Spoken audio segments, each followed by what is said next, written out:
ನಮ್ಮ ಜೊತೆ ನಟಿ ಶ್ರುತಿ ಹರಿಹರನ್ ಇದ್ದಾರೆ. ಮೊದಲೇದಾಗಿ ಇವತ್ತು CM ಭೇಟಿಯಾದ್ರಿ, ಫೈರ್ ಸಂಸ್ಥೆ ಮೂಲಕ ಒಂದು ಮನವಿಯನ್ನು ಮಾಡಿದರೆ ಏನಂತ ಹೇಳಿದ್ರು ಸರ್? ನಾವು ಈ ಥರ ಒಂದು ಕಮಿಟಿ, ಹೇಮಾ ಕಮಿಟಿ ಥರ ಒಂದು ಕಮಿಟಿ ಬೇಕು to try and make the environment, the film industry happier and safer for women and men ಅಂತ ಹೇಳಿದ್ದೀವಿ. ಮನವಿಯನ್ನು ಸ್ವೀಕರಿಸಿ CM ಏನಂತ ಹೇಳಿದ್ರು, ನಿಮಗೆ ಏನಂತಾರೆ? ಇದನ್ನು ಡೀಟೇಲಾಗಿ ಚರ್ಚೆ ಮಾಡಬೇಕು, ಸೊ ಅದಕ್ಕೆ ಮತ್ತೆ ಇನ್ನೊಂದ್ಸತಿ ಮೀಟಿಂಗ್ ಕೂತ್ಕೊಳ್ಳೋಣ ಅಂದರು.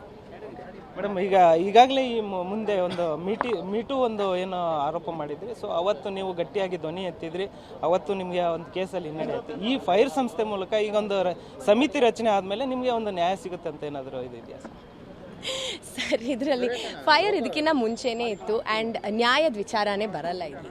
ಇದು ನಾವು ಇವತ್ತು ಬಂದಿರೋದು ಒಂದು ಕಮಿಟಿ ಸೆಟಪ್ ಮಾಡಿ ಇರೋವಂಥದ್ದು ವರ್ಕಿಂಗ್ ಕಂಡೀಷನ್ಸ್ನ ಇನ್ವೆಸ್ಟಿಗೇಟ್ ಮಾಡಬೇಕು, ಇದನ್ನು ಹೇಗೆ ಬೆಟರ್ ಮಾಡ್ಬೋದು ಅನ್ನೋ ಅಷ್ಟೇ ನಾವು ಬಂದಿರೋದು. ಇದಕ್ಕೆ ನ್ಯಾಯ ಅನ್ಯಾಯ, ಲೈಂಗಿಕ ಕಿರುಕುಳ ಇದು ಯಾವುದೂ ನಾವು ಚರ್ಚೆ ಮಾಡ್ತಿಲ್ಲ ಸದ್ಯಕ್ಕೆ.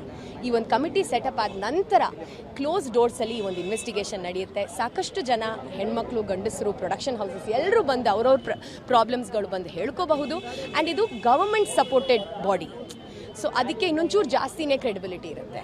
So I am looking at the future with a lot of hope, YONO. ಈಗಾಗಲೇ ಮಲಯಾಳಂ ಇಂಡಸ್ಟ್ರಿಯಲ್ಲಿ ಹೇಮಾ ವರದಿ ರಚನೆ ಆಯಿತು, ಸೊ ಅದೇ ರೀತಿಯಾದಂಥ ಒಂದು ಸಮಿತಿ ನಮ್ಮ ಕನ್ನಡದಲ್ಲೂ ಆಗಬೇಕು ಅನ್ನೋದು ನಿಮ್ಮ ಒಂದು ಒತ್ತಾಯ. ಸೊ ಎಷ್ಟು ಭರವಸೆ ಇದೆ? ತುಂಬ ಭರವಸೆ ಇದೆ ಸರ್, ತುಂಬ ಭರವಸೆ ಇದೆ. ತುಂಬ ಏನು ಹೇಳೋದು, ಉತ್ಸಾಹದಿಂದ ನಾನು ಕಾಯ್ತಾ ಇದ್ದೀನಿ ದ್ಯಾಟ್ ನಮ್ಮ ಗೌರ್ಮೆಂಟ್ ಕೂಡ ನಮ್ಮನ್ನು ಸಪೋರ್ಟ್ ಮಾಡುತ್ತೆ ಅಂತ.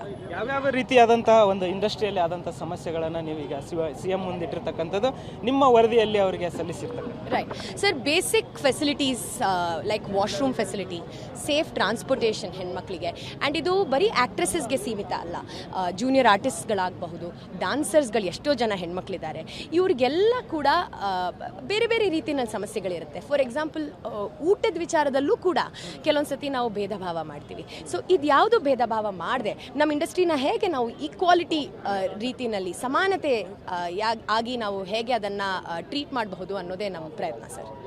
ಪದೇ ಪದೇ ಈಗ ಅಂದರೆ ಇಂಡಸ್ಟ್ರಿಯಲ್ಲಿ ಲೈಂಗಿಕ ದೌರ್ಜನ್ಯ ಬಗ್ಗೆ ನೀವೊಬ್ಬರೇ ಗಟ್ಟಿಯಾಗಿ ದನಿ ಎತ್ತಾ ಇದ್ದೀರಾ. ಸೊ ಇನ್ನೊಂದು ಉಳಿದರೂ ಈಗ ದನಿ ಎತ್ತೋದಕ್ಕೆ ಮುಂದೆ ಬರ್ತಾ ಇಲ್ಲ, ಯಾಕೆ ಹೆದರ್ಕೋತಾ ಇದ್ದಾರೆ, ಏನು ಇದೆ? ಸದ್ಯಕ್ಕೆ ಅದರದ್ದು ಅವಶ್ಯಕತೆನೇ ಇಲ್ಲ ಅಂತ ಹೇಳ್ತೀನಿ ಸರ್. ಬಿಕಾಸ್ ನನ್ನ ಪ್ರಕಾರ ನಮ್ಮ ಇಂಡಸ್ಟ್ರಿ ಇನ್ನೊಂಚೂರು ಜಾಸ್ತಿನೇ ಸೇಫ್ ಆಗಿದೆ. ಆ್ಯಂಡ್ ಸದ್ಯಕ್ಕೆ ಅದ್ರ ಬಗ್ಗೆ ಮಾತಾಡೋ ಒಂದು ಸಿಚುವೇಶನ್ ಅಲ್ಲ ಇದು. ಸಾಕಷ್ಟು ಸೆಲೆಬ್ರಿಟಿಗಳೀಗ ಸುದೀಪ್ ಸರ್ ಆಗಿರ್ಬೋದು, ರಮ್ಯಾ ಅವರಾಗಿರ್ಬೋದು, ಸಾಕಷ್ಟು ಜನ ನಿಮ್ಮ ಈಗ ಬೆಂಬಲಕ್ಕೆ ನಿಂತಿದ್ದಾರೆ, ಅವರು ಕೂಡ ಸಹಿ ಹಾಕಿದ್ದಾರೆ ಈ ವರದಿಗೆ.